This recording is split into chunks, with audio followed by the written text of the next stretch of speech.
할렐루야, 함께하는 교회 모든 성도들을 주님의 이름으로 사랑하고 축복합니다. 주말 우리에게 주신 하나님의 말씀은 시편 95편 말씀입니다. 오너라, 우리가 주님께 즐거이 노래하자. 우리를 구원하시는 반석을 보고 소리 높여 외치자. 찬송을 부르며 그의 앞으로 나아가서 노랫가락에 맞추어 그분께 즐겁게 소리 높여 외치자. 주님은 크신 하나님이시요 모든 신들 위에 뛰어나신 왕이시다. 땅의 깊은 곳도 그 손 안에 있고 산의 높은 꼭대기도 그의 것이다. 바다도 그의 것이며 그가 지으신 것이다. 마른 땅도 그가 손으로 빚으신 것이다. 오너라, 우리가 엎드려 경배하자. 우리를 지으신 주님 앞에 무릎을 꿇자. 그는 우리의 하나님이시요 우리는 그가 기르시는 백성이며 그가 손수 이끄시는 양떼다. 오늘 너희는 그의 음성을 들어보아라. 무리바에서처럼 마사 강야에 있을 때처럼 너희 마음을 완고하게 하지 말아라. 너희의 조상들은 그때 내가 한 일을 보고서도 나를 시험하고 또 시험하였다. 40년을 지나면서 나는 그 세대를 보고 실증이 나서 그들은 마음이 빗나간 백성이요 나의 길을 깨닫지 못하는 자들이구나 하였고, 내가 화가 나서 그들은 나의 안식에 들어오지 못할 것이다 하고 맹세까지 하였다. 아멘. 아멘입니다. 오늘 우리에게 주신 이 말씀은 예배자의 길. 그러니까 단순히 이 시편은 찬양이 아니라 하나님께 부르심을 받은 주님의 백성들이, 주님의 자녀들이 어떤 자세로 살아가야 되는지 우리에게 묻는 말씀입니다. 그래서 예배라는 것, 예배는 주님의 초대에 응답을 받는 것이에요. 그래서 그 응답은 단순히 우리가 주일 예배당에 와서 형식과 우리가 여러 가지의 우리가 의식을 지켜서 드리는 자세가 아니라 삶의 방향 전체, 즉 우리의 주인이 누구인가, 우리의 왕이 누구신가 라고 하는 우리의 회신적 응답이죠. 우리의 주인이 바뀌는.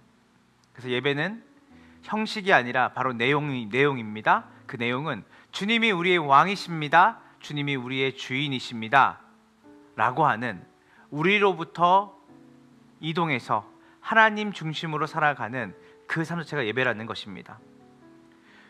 1절을 보니까요, 오너라, 우리가 주님께 즐거이 노래하자. 우리를 구원하시는 반석을 보고 소리 높여 외치자.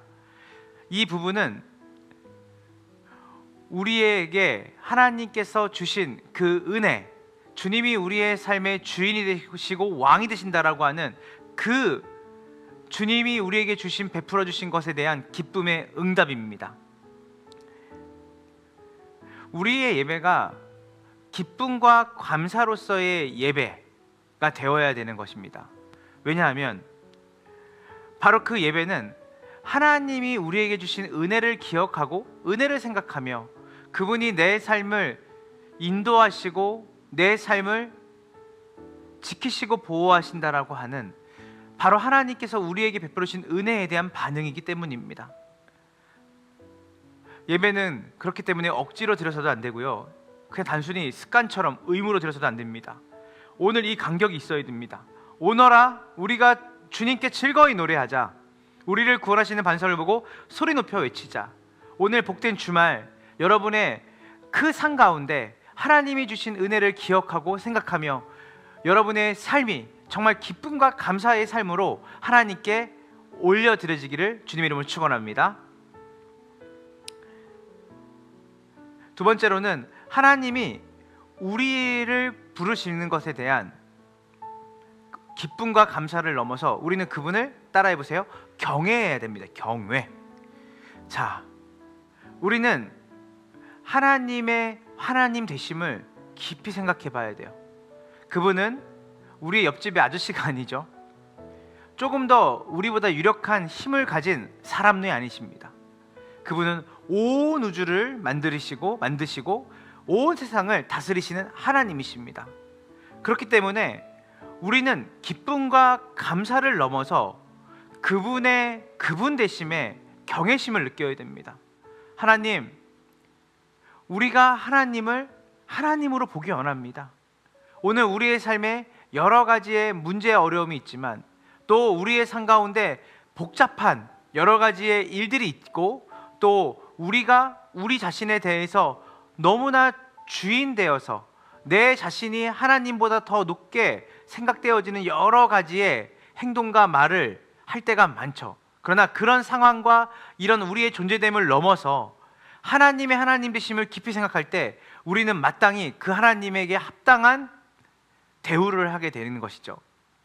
오늘 여러분의 지금의 삶 가운데, 여러분의 상황 속에서 문제가 너무나 커 보이고 또 여러분의 삶 가운데 여러분 자신이 가진 능력과 경험을 의지하고 있다면 여러분, 하나님이 어떠신 분인지를 깊이 생각하며 그분에게 합당한 삶의 태도를 갖기를 원합니다. 그래서 여러분, 오늘도 여러분은 겸손함으로 여러분이 기도하는 대상, 겸손함으로 여러분의 삶을 주관하시는 분이 어떠신 분인지를 깊이 생각할 때 여러분이 그분에게 경외심을 갖게 될 것입니다. 7절부터 8절까지는 우리의 마음을 완고하게 하지 말라고 합니다. 여러분, 이게 뭡니까? 감사와 기쁨과 경외.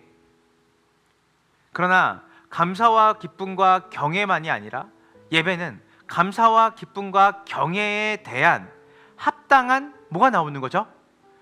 순종이 나오는 겁니다. 그래서 진정한 예배자는 순종이라는 결과, 순종이라는 행동이 그에게서 나오게 되어 있습니다. 오늘 이 8절에 나오는 이스라엘 백성들이 출애굽해서 하나님께 그들이 반응했던 그들의 태도 뭡니까? 하나님을 원망하고 하나님이 하신 일들에 대해서 불평하고 원망하며 기쁨과 감사와 경외함을 가지고 있었다면 그들이 마땅히 하나님의 말씀에 순종해야 되는데 그들은 어땠습니까? 하나님의 말씀에 대한 반응으로서의 그들이 나왔던 건 뭐냐면 하나님, 말도 안 됩니다. 어찌하여 우리에게 이렇게 대하십니까?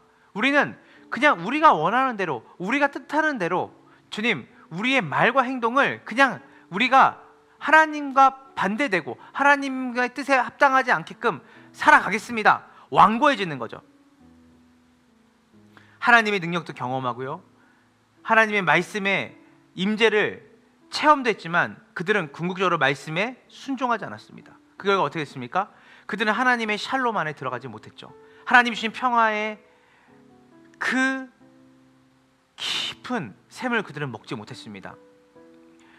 우리가 말씀을 듣고도 순종하지 않는다면, 우리가 그 하나님의 놀라우신 일들을 경험하고도 우리가 주님의 말씀에 순종하지 않는다면, 우리가 하나님을 정말 우리의 삶의 주인으로 모신다고 말하지만 정말 그의 말씀에 순종하지 않고 있다면 우리는 우리의 삶 가운데 그 왕으로부터 오는, 하나님으로부터 오는 평안과 기쁨을 누리지 못하게 될 것입니다.